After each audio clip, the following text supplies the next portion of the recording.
মসজিদের পাশে আমার কবর দিও ভাই। কত পহেজগার খোদার ভক্ত নবীজির উম্মত মসজিদে পড়ে তারা কুরআন তিলাওয়াত। সেই কোরআন শুনে যেন আমি, সেই কোরআন শুনে যেন আমি হৃদয় শান্তি পাই।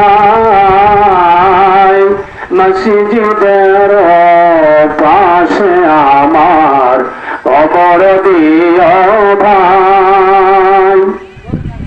কবর হইতে মুয়াজ্জিনের আযান শুনে